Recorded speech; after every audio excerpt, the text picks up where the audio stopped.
सारे खास मेहमान हमारे साथ होंगे। सभी से डिस्कशन बढ़ते गोरखपुर को लेकर, नए गोरखपुर को लेकर, गोल्डन गोरखपुर को लेकर करेंगे। लेकिन सबसे पहले शुरुआत जैसे हर बार होता है, भगवान को नमन कर उनका आशीर्वाद लेकर ही इस कार्यक्रम की शुरुआत करेंगे। सबसे पहले मैं मंच पर बुलाना चाहूंगी संजय निषाद जी को। सब प्लीज आप मंच पर आए। साथ ही एसोसिएट एडिटर अजीत सिंह, आप भी प्लीज मंच पर आए। एवीपी सेल्स से विपुल जी, आप भी प्लीज मंच पर आए। तो सबसे पहले भगवान को याद करेंगे, उनका आशीर्वाद लेंगे, क्योंकि कोई भी शुभ कार्य किया जाता है तो सबसे पहले भगवान का आशीर्वाद लेना बहुत जरूरी है। ठीक उसी तरह आज भी इस कार्यक्रम की शुरुआत हम करने जा रहे हैं, लेकिन पहले भगवान का नाम और उसके बाद अगला काम। ठीक इसी तरह दीप प्रज्वलन के साथ इस कार्यक्रम की शुरुआत करते हुए संजय निषाद जी, एक बार फिर से हम आपका स्वागत करते हैं। यूपी सरकार में कैबिनेट मंत्री हैं।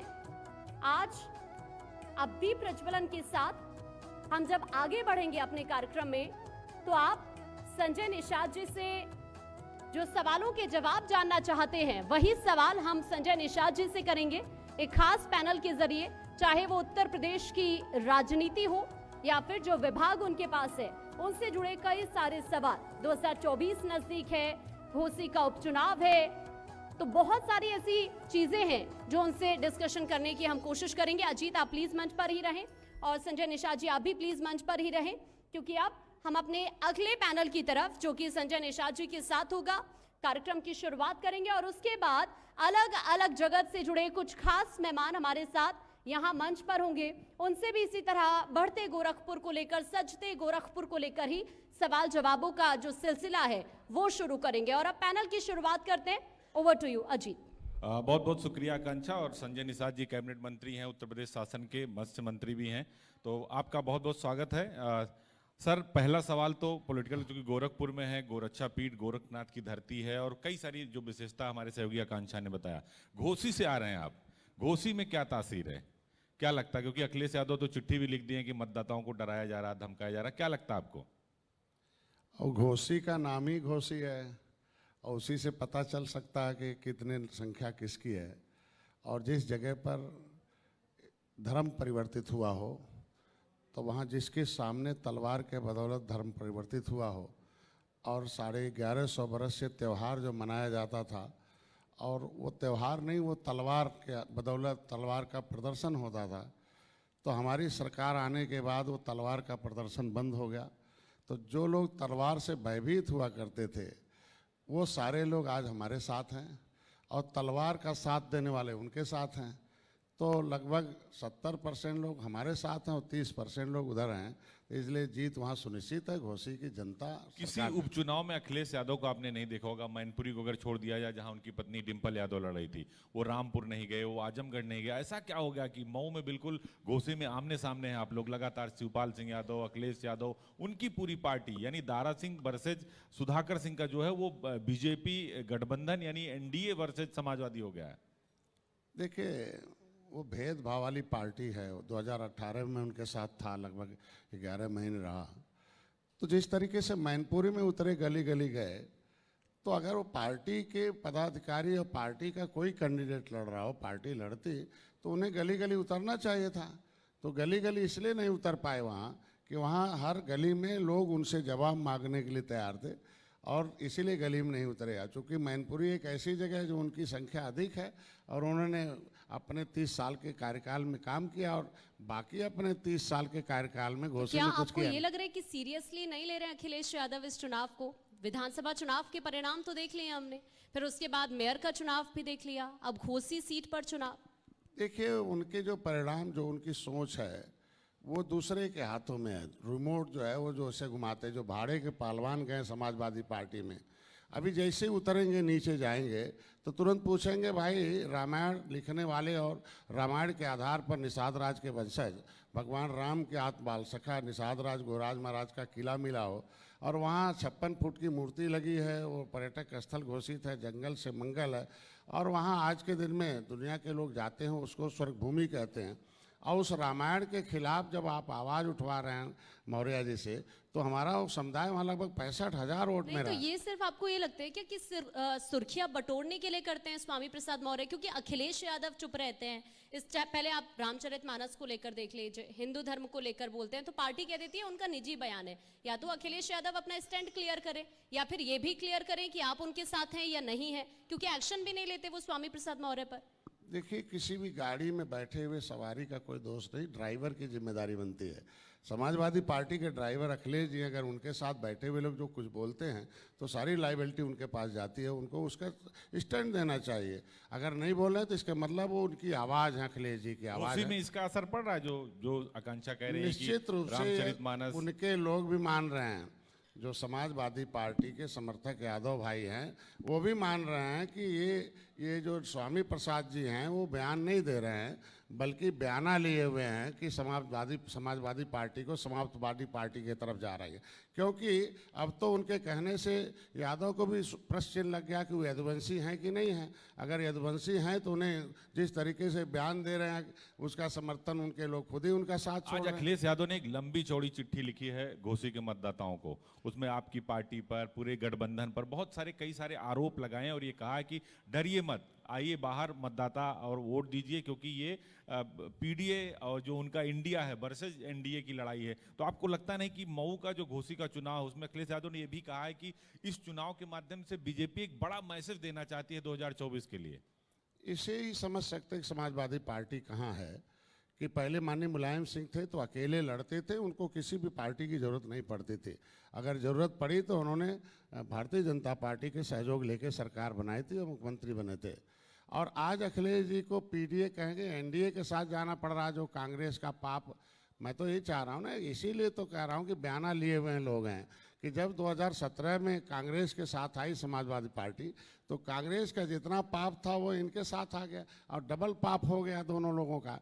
ये तो थे ही और कांग्रेस का, दोनों देख ली 2017 में क्या हुआ। आज के दिन में जो आरोप उनका चिट्ठी लिखने का है, पत्र लिखने का, तो इससे पहले माननीय अखिलेश जी जब मुख्यमंत्री थे तो उन्हें हम लोगों के पत्र पर भी विचार करना चाहिए था। कि जब मैं उनसे चिल्ला चिल्ला के कह रहा था कि निषादों की गिनती मझवार में कराइए, हमारे ऊपर पुलिस वालों ने गोली चलाए, 302 मुलजिम बना दिया, हमारे लोगों की वर्ग 3 की ज़मीन रोजी रोटी छीन गई निषादों की, वो कहाँ जाएंगे, अंग्रेज़ों ने छीना था। चिल्ला चिल्ला के हम लोग कह रहे थे, लेकिन पत्र तो कभी उन्होंने पढ़ा नहीं, जबकि मुख्यमंत्री का काम है पत्र पढ़ना। चुनाव आयोग निश्चित पत्र पढ़ेगा। कौन ऐसा निषाद है जिसको इतना ताकतवर बना दिया है? वो तो आज चुनाव आयोग क्या, उत्तर प्रदेश की जनता जानती है कि माफिया का क्षेत्र था वो। मुख्तार फैक्टर नहीं है मऊ में? नहीं, अब कोई और मुख्तार फैक्टर किसके साथ है सबको पता है। माननीय योगी जी ने कल कह दिया कि जो लोग कभी दंगा कराते थे अब व्हील चेयर की भीख मांग रहे हैं, तो जो व्हील चेयर पर आ गया है कल आईसीयू में चला जाएगा। कोई फैक्टर नहीं है, जनता इकट्ठा हो गई है। जनता मैंने बता दिया ना कि 70% आज के दिन में लोग होशियार हो गए। Social media, electronic print media से जानते हैं कि हमें विकास चाहिए, हमें राष्ट्रवाद चाहिए, हमें दुनिया में अपनी जो सोने की चिड़िया थी वो चाहिए, हमें सुरक्षा चाहिए, न्याय चाहिए, हमें सब माहौल सही चाहिए, लड़के लड़कियों को पढ़ने का, आने जाने का हिसाब किताब, शिक्षा चाहिए। पहले 30 सालों से क्या हुआ, बहन जी को लाओ, समाजवादी पार्टी वालों के ऊपर SC/ST लगाओ, और समाजवादी पार्टी आओ तो फिर बहन जी के लोगों पर पिटाई कराओ। फिर यही 30 साल से चलता था। अच्छा बताइए, मुंबई में इंडिया की बैठक चल रही थी, इधर आप लोगों ने बड़ा ऐलान कर दिया, 1 नेशन 1 इलेक्शन। अब उसको लेकर पूरा विपक्ष है वो एक तरफा वार कर रहा है आपके ऊपर कि आप जो है लोकतंत्र की हत्या कर रहे हैं, कई सारे आरोप लगा रहे हैं आपके ऊपर। कांग्रेस के समय क्या 1 नेशन 1 इलेक्शन नहीं था क्या? इसका मतलब भूल गए अपने समय को। देश का राष्ट्र जो संविधान बना है वो इसीलिए बना है कि देश के पैसे का राजनीति कुछ होता नहीं, राजनीति केवल देश की जनता के पैसे का, पब्लिक पॉलिटिक्स ओनली वन है जो फ्यूचर जो है guardianship of the public finance and public future and development of the country and provide the constitutional safeguard as per the constitution of India. राजनीति कुछ नहीं है, ये अभिभावक है जनता के पैसे का और जनता के भविष्य का। तो अगर मेरी सरकार सोच रही है कि जनता का पैसा खराब न जाए, जनता के पास माहौल सही रहे, बार बार वो दौड़े न, वन नेशन वन इलेक्शन है, तो क्या दिक्कत उनको है? सर, लेकिन इलेक्शन लड़ना है तो इलेक्शन लड़ना है, चाहे वो जो इलेक्शन लड़ने, इसके मतलब ये लोग क्या चाहते हैं कि वही मिशनरी एक बार लोकल इलेक्शन के लिए यूज करो, दंगे फसाद कराओ और उनका वोट ले लो, एक बार केंद्रीय सत्ता, ये लोग लेकिन वो इसीलिए कहते हैं कि आप मौके पे चौका मारते हैं, अभी इलेक्शंस हैं तो इसलिए आप ये एक नया शिगुफा छोड़ रहे हैं वन नेशन वन इलेक्शन का, टाइमिंग पर और सवाल उठा अचानक देते हैं। स्पेशल सत्र 18 से 22 सितंबर। हाँ। अचानक नहीं, आपने उसमें देखा होगा कि इलेक्शन कमीशन ने भी इस बात की जिक्र किया था, इसके बाद स्टैंडिंग काउंसिल जो है पार्लियामेंट्री बोर्ड की वो भी की थी, इससे पहले जो है तमाम है इसके सर्वे तमाम लोगों ने आवाज़ उठाई थी। तो अगर इनकी कोविंद के देश के राष्ट्रपति की अध्यक्षता में बन रहा है तो अभी चर्चा होगा ना, तो चर्चा में भाग लें और चर्चा में बताएं ना कि इसका क्या नुकसान हो सकता है। लागू तो नहीं हो गया ना, चर्चा से क्यों भाग रहे हैं? चर्चा है, लेकिन सर, पर्चा आपको है, लग फिर रहा है- खर्चा है। आपको लग रहा है कि इतना इजी हो पाएगा लागू करना? क्योंकि पहले भी निश्चित 3 रूप बार से- कमेटी बन चुकी है इसको लेकर। जब से डॉक्टर संजय आए हैं तब से नया नया इतिहास देश में चल रहा है। राम मंदिर बनाने गए थे, मारे गए, कितना खून खराबा हुआ था। डॉक्टर संजय आ गए, वही मुसलमान जो कट्टर दुश्मन था, खून का प्यासा था, आज सोने की चांदी का ईंट देकर उसी राम मंदिर को बना रहा है। धारा 370 जब था, मैं नहीं था, तो कितने लोग मरते थे। रोज अखबार में आधा पन्ना, टीवी चैनल का आधा समय इसी हिंदू मुसलमान भारत पाकिस्तान में चलता था। धारा 370 खत्म हुआ। मैं तो सौभाग्यशाली हूँ कि ऐसे समय बीजेपी के लिए लकी मानते हैं अपने को, गठबंधन के लिए लकी मानते हैं कि आप आते हैं तो खून खराबा नहीं होता। नहीं, मैं आया हूँ तो तब से आप देख ली धारा 370 खत्म होते कहाँ हिंदू मुसलमान है। वही जहाँ घोषित चुनाव हो रहा है, 2005 में कैसे लोग भयभीत थे, तो यही समाजवादी पार्टी कितना छूट दी थी।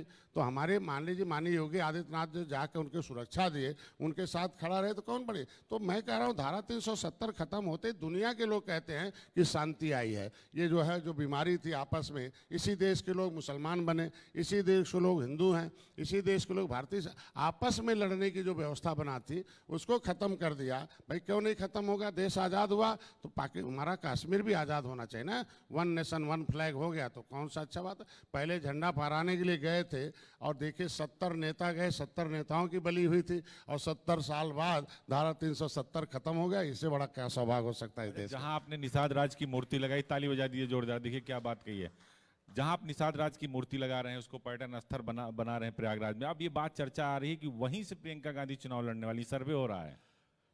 वो तो जवाब आएगा ना, वो तो कहीं से लड़े, चूंकि सब जब मान चुके हैं। जब जनता वो जो कुछ जानती नहीं उसे जनता कहते हैं, नेता वो जो जनता को गुमराह करके फायदा उठा ले उसे नेता कहते हैं।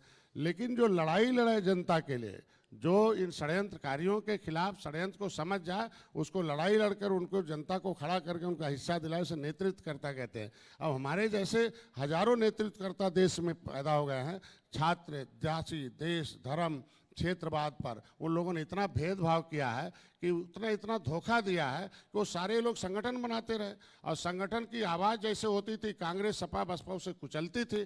तो जब ये पता चला नेताओं, हमारे जैसे लोगों, नेतृत्वकर्ताओं को कि आवाज़ क्यों कुचली जाती है, किसके साथ है, पता चला पावर उनके पास है और पॉलिटिकल पावर से वो कुचलते हैं, तो पॉलिटिकल पार्टी बना लिया। तो आज देख में 39 पार्टियां जो देश में आज हमारे एनडीए के साथ हैं, वो कांग्रेस की उपेक्षाओं की देन है, कांग्रेस की धोखेबाजी की देन है। और 39 नेताएं जब बोल रहे हैं कांग्रेस के खिलाफ, जवाब मांग रहे हैं कि हमारी फाइल कहां चली गई।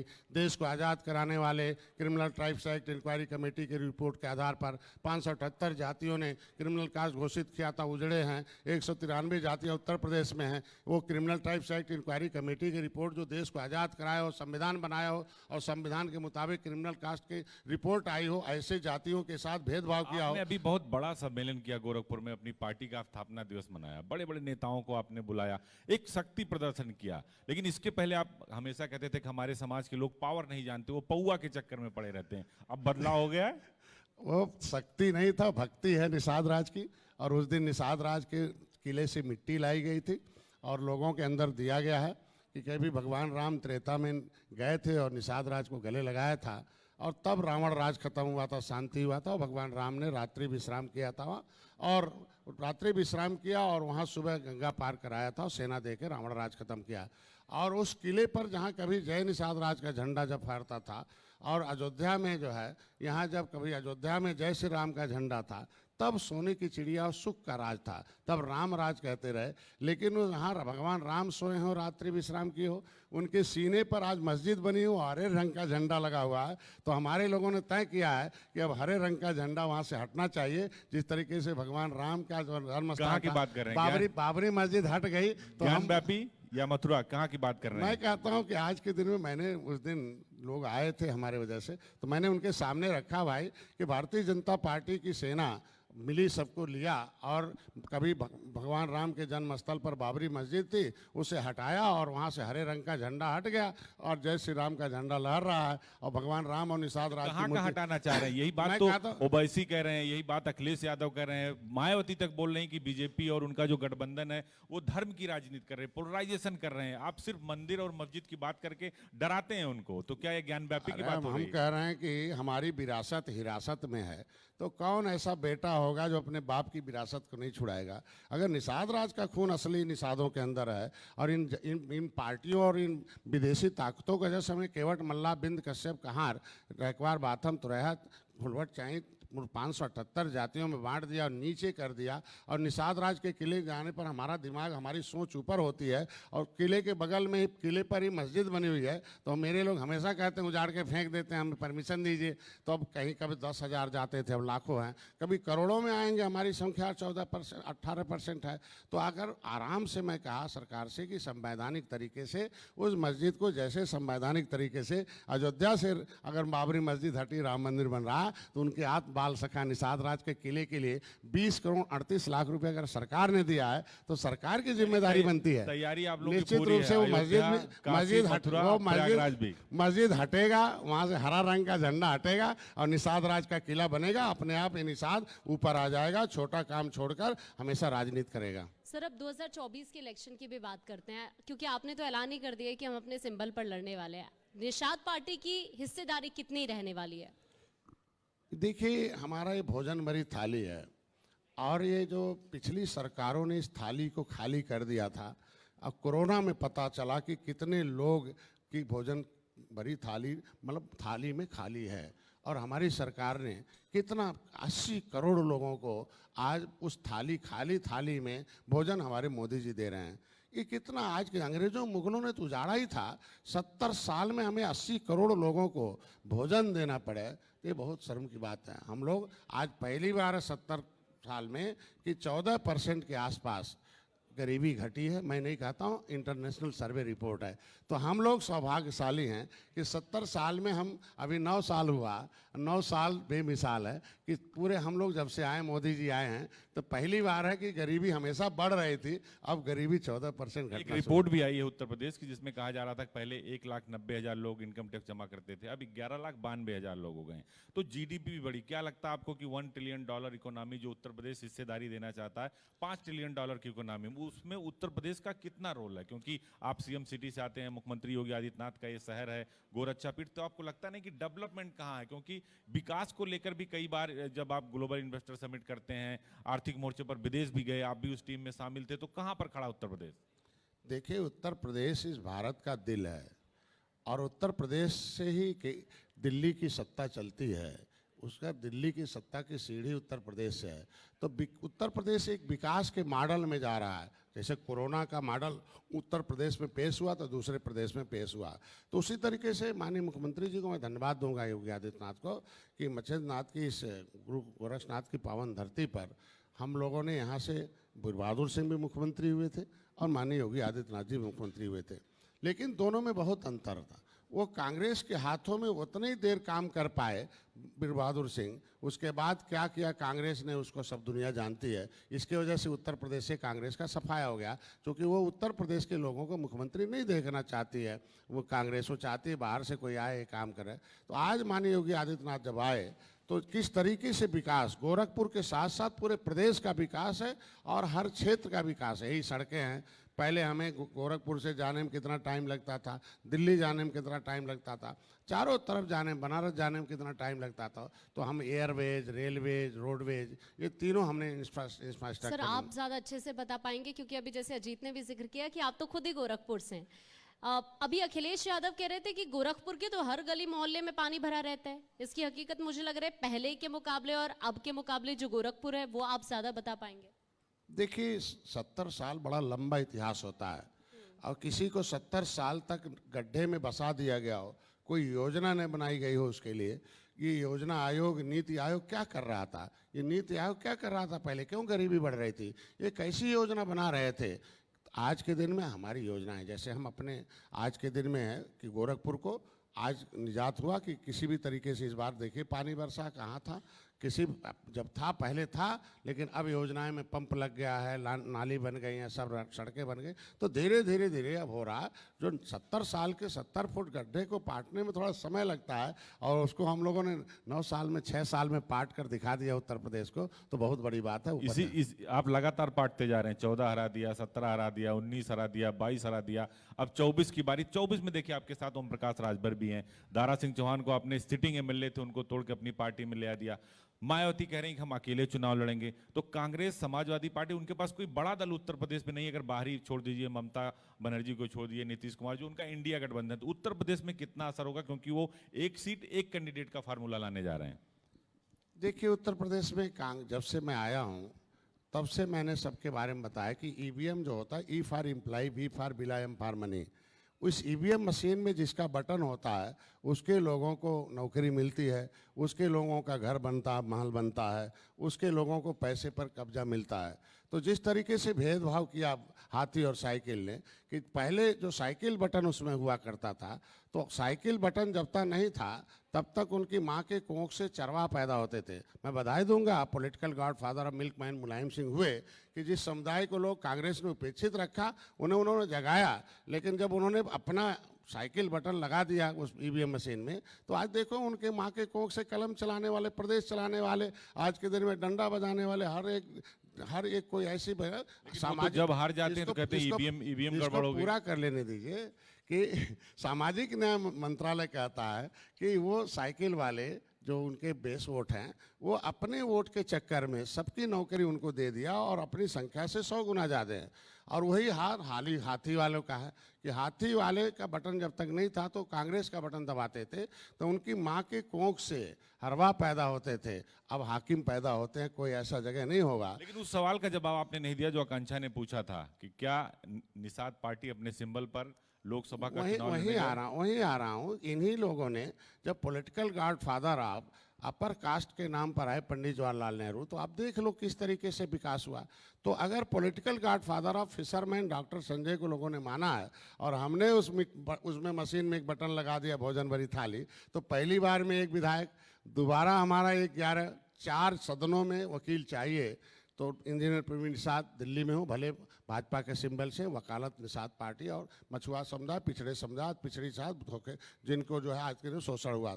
आज के दिन में राज्यसभा में हमारे जगाने की देन है कि आज राज्यसभा में बाबूराम निषाद जी बैठे हैं। आज के दिन में देखो विधान परिषद में डॉक्टर संजय खुद 403 विधानसभा में मनोनीत विधान परिषद सदस्य के रूप में निषाद पार्टी का रिप्रेजेंटेशन है और अगली सीट पर बैठते थे। कभी निषाद के बेटे को अगली सीट पर कोई फोटो नहीं मिला होगा। 70 साल में 18% आबादी होगी। आज विधानसभा में हमारी 11 विधायक हैं और कैबिनेट जहां से भाग्य लिखा जाता है, जहां से विकास होता है और लोगों के साथ न्याय दिए जाते हैं, उस जगह पर माननीय योगी जी हमें बैठा के रखा है। तो इसलिए मेरा समुदाय भारतीय जनता पार्टी के साथ है और इस बार लोकसभा में भी निषाद पार्टी जाएगी और वहां अगली सीट पर बैठकर पूरे देश के निषादों को बताएगी कि माननीय योगी जी आए, मोदी जी आए। 2014 से पहले कांग्रेस ने 3000 करोड़ रुपया दिया था। एक पैसा भी एक मछुआ समुदाय के पास नहीं होगा पूरे 67 साल में। लेकिन मोदी जी ने 2014 में मत्स्य मंत्रालय अलग किया तो 26,000 करोड़ 6 साल में दिया। फ्री का बीमा है। इनके पास पैसा खेती बाड़ी नहीं था, उजड़ गया था। मैं भाई मेरे को वकील बनाए, मेरा समाज मेरे ऊपर विश्वास करता है कि ऐसा वकील बनाए कि मैं मोदी जी के पास, अमित शाह जी के पास बैठ के वकालत करता हूँ। तो मैंने इनसे बताया भाई किसान क्रेडिट कार्ड है, उनके पास खेत है, बैंक वाला ऋण दे देता है। हमारे लोगों के पास रोड पर घूम रहे हैं, पाइपलाइन में हैं, इधर उधर घूम रहे हैं, मछली मार रहे हैं, कुछ कौन देगा इनको ऋण? कितनी सीटें जीतने वाले हैं ये आज सब वो पूरा करके? हो जाने दीजिए। तो उन्होंने क्या किया, किसान की जगह पे फिशरीज क्रेडिट कार्ड दिया कि किसी निषाद का बेटा जाल हो, कोई भी व्यापार करना चाहता हो, बिना किसी गारंटी के 1,60,000। उत्तर प्रदेश में मुख्यमंत्री संपदा योजना, निषाद राज बोट योजना, मछुआ कल्याण कोष की स्थापना कराई। तो हमारे लोगों को नीति चाहिए ना, नीति से लोगों का विकास होता है। तो हम सीट की बात नहीं है, नीति की बात है, और सीट भी रहेगा तभी नीति बनवा पाएंगे। तो बड़े भाई जब भारतीय जनता पार्टी की है, अगर अमित शाह जी, नड्डा साहब, अमित शाह जी, मोदी योगी जैसे हमारे गार्जियन हो, मार्गदर्शक हो, तो हमें चिंता नहीं। हम लोग जीत के लिए पैदा हुए हैं, और सीट तो अपने आप भारतीय जनता पार्टी देती है। एक से 15 सीट दिया, 11 सीट जितवाया। भोजन भरी थाली का प्रचार जब मोदी जी, योगी जी, अमित शाह जी किए हों कि भाई उस भोजन भरी थाली में डॉक्टर संजय के साथ मोदी योगी को भी देखकर लेकिन अखिलेश यादव और इंडिया की तैयारी बहुत जबरदस्त है उत्तर प्रदेश को लेकर, इसीलिए वो 1 सीट 1 कैंडिडेट का फार्मूला ला रहे हैं। देखिए आपने घोसी में कांग्रेस ने पत्र जारी कर दिया था, कोई कैंडिडेट नहीं लड़ेगा। तो लड़ाई के लिए आप लोग तैयार हैं? क्योंकि क्राइम और करप्शन, इस पर तो आप 2022 में वापस सत्ता में आए, 37 साल बाद कोई सरकार रिपीट की, लेकिन 2024 में क्या करने वाले हैं? एनडीए और इंडिया में अंतर है ना। अब देखो पत्र आ रहा है जिस तरीके से, कभी जो है एलिजाबेथ का पत्र आता था, कभी जो है ब्रिटेन की महारानी का पत्र आता था। अरे यार एनडीए में हमारे लोग देख लीजिए, भैया हमारे जो है राजभर जी हैं, डॉक्टर संजय आज वहाँ से आए हैं, हमारी सेना उतरी हुई है। आज के दिन में क्या हम लोगों ने पत्र लिखा है? क्या हम लोगों ने पत्र नहीं, ये गठबंधन नहीं है, हम लोगों का मित्र बंधन है। वहाँ वो दल मिल रहे हैं लेकिन दिल नहीं है। अगर दिल मिलता तो कांग्रेस नीचे उतरती, दिल मिलता तो और भी पार्टी आती उतरती। जयंत चौधरी को तोड़ के कब ला रहे हैं? क्योंकि बहुत चर्चा जयंत चौधरी को लेकर, और इसका जवाब ठीक से नहीं देते आप लोग, साफ साफ नहीं बताते।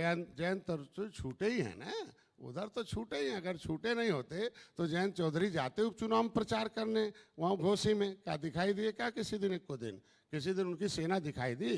कुर्मी वोट भी वहाँ 30,000, 35,000, 45,000 है। तो आखिर वो अगर कुर्मी का नेतृत्व करते हैं किसानों का, तो वहाँ घोसी मिल है चीनी अंदर खाने में चल रहा है, इसका मतलब कुछ कहते नहीं, वो ऑटोमेटिकली देख सकते हैं कि किसानों का दिल अगर मिल होता है तो उनकी सरकार मिल बंद करती थी, हमारी सरकार मिल चालू करती है। तो किसानों का दिल मिल है, किसानों को हम सम्मान निधि दे रहे हैं, किसानों के खाते में सीधे पैसा दे रहे हैं, किसानों को हम बीमा कर रहे हैं, किसानों के लिए ट्रेनिंग दे रहे हैं, किसानों को हम आज की दुनिया में टेक्नोलॉजी से जोड़े हैं। तो किसान हमारे साथ है, तो जिसका बेस वोट हमारे साथ होगा एनडीए के, तो उसका नेता कहाँ जाएगा? आज नहीं कल आएंगे। एक आखिरी सवाल, समय की कमी है, बुलडोजर चलता रहेगा 24 तक? बुलडोजर ही तो एक पहचान है। ये माफिया 6 साल पहले एक पहचान थी विधानसभा में कि इतने माफिया, इतने दहशतगर्द, इतने बदमाश, इतने फला फितना, इतने यही जाते थे, आप ही लोग चलाते थे। लेकिन आज 6 साल बाद इतने डॉक्टर, इतने इंजीनियर, इतने वकील, इतने महिला, इतने नौजवान, इतने किसान, इतने जाति, सभी जाति के लोग हैं। तो आज विधानसभा का प्रदेश इसलिए बना बढ़िया कि बुलडोजर चल गया। ये जितने लोगों को दहशत पर जो वादा किया था, हमारी 0 टॉलरेंस की नीति, कोशिश किया कि जितने दहशतगर्द थे, जितने बदमाश थे, जितने माफिया थे, जितने गरीबों की जमीन बस तो कहता कि आप जाति और धर्म देखकर बुलडोजर चलाते हैं। ऐसा नहीं है, सभी जातियों पर चला। अब एक जाति के लोगों का उनसे प्रेम दिखता है तो वही उनको दिखता है, जैसा चश्मा लगा रखा, बाकी तो निषाद उनको दिखते नहीं हैं। यादव छोड़, मुसलमान छोड़ और किसी कोई दिखते नहीं हैं। 2 के अलावा किसी को देखे हैं तो बताएं? 2 के अलावा अब तो मुसलमान भी कहता है कि जालीदार टोपी हमारा है, और हम जालीदार टोपी हैं और जाली हो गए, हम खाली हो गए नौकरी से।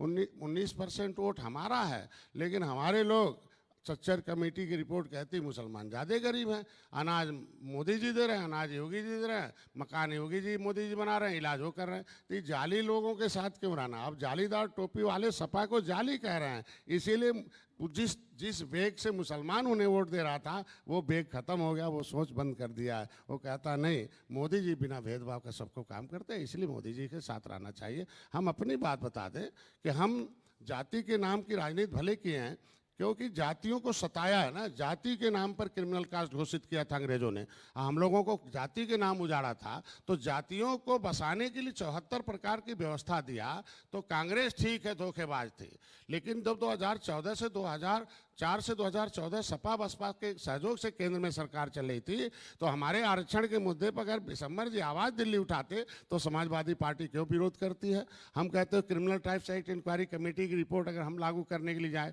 हम गणना हमारी 70 लाख थी 1961 में, हमें 7000 कर दिया गिनती करते करते इन लोगों ने। तो जब हम कागज में मरेंगे तो हिस्सा कब पाएंगे। तो हमारे लोगों ने कहा ये तो हमको मारने वाली पार्टियां, इनको हटाओ और इनका बटन छूना बंद कर दो, अपने आप मर जाएंगी। इसीलिए जो आप कह रहे हैं इंडिया, वो इंडिया वालों का बटन छूना जनता ने महापाप समझ लिया है, इसलिए वो एनडीए नहीं है, इंडिया नहीं है, वो यूपीए का कब्रिस्तान है। यूपीए के बाद जितना घोटाला था उसको ढकने के लिए वो इंडिया ला दिया है। और वो सब जानते हैं कि कितना सताया कांग्रेस ने, कितना भेदभाव कांग्रेस ने किया, सपा बसपा ने सहयोग किया। और ये लोग मजबूर सरकार बनाए थे कांग्रेस की, और उस मजबूरी में उसका फ़ायदा उठाए और लोगों को, अपने लोगों को कैसा कर, जैसा गलती क्या है भाई, आप जब सत्ता में आ जाते हैं तो सबको देखना चाहिए, लेकिन किस तरीके से भेदभाव होता था, किस तरीके से सपा के लोग आते थे, बसपा के लोग आते थे, उत्तर प्रदेश में कैसे तांडव मचाते थे, बाप की जातियां किसी तरीके से जीवन करती थी। आज सभी जाति के लोग गर्व से खड़ा होकर करते, और डॉक्टर संजय से सीख कर सब लोग संगठन बनाकर आगे और खड़ा और बड़ा हो रहा है। हम कहते हैं निर्बल जो हैं, जो सत्ता के शिकार हैं, जो बजट के शिकार हैं, वो निर्बल हैं, जो हिस्सेदार हैं सबल हैं।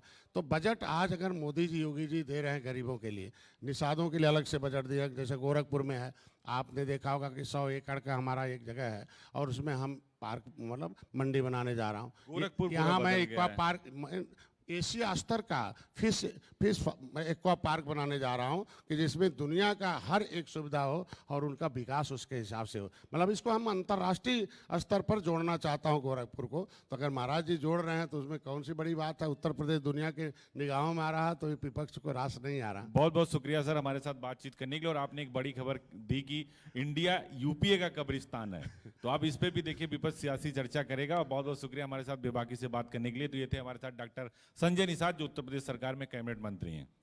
बहुत शुक्रिया सर आपका, प्लीज मंच पर ही रहें। और अब चूंकि उन्हें सम्मानित करने का वक्त है, विपुल जी अगर आप यहाँ पर हैं तो आप प्लीज मंच पर आएं, ट्रॉफी देकर सम्मानित करेंगे। उन्होंने अपना कीमती वक्त हमारे लिए निकाला और कई सारे मुद्दे, चाहे वो प्रदेश की राजनीति हो, गोरखपुर का विकास हो, या फिर अखिलेश यादव के कई सारे बयान, स्वामी प्रसाद मौर्य के बयान, तमाम चीज़ों को लेकर, 2024 को लेकर, खोसी चुनाव को लेकर उन्होंने अपनी राय यहाँ पर शेयर की।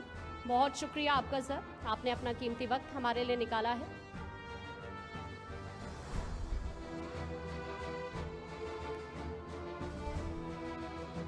बहुत शुक्रिया जीत आपका, विपुल आपका भी बहुत शुक्रिया, संजय निषाद जी आपका भी बहुत शुक्रिया। और फिलहाल ये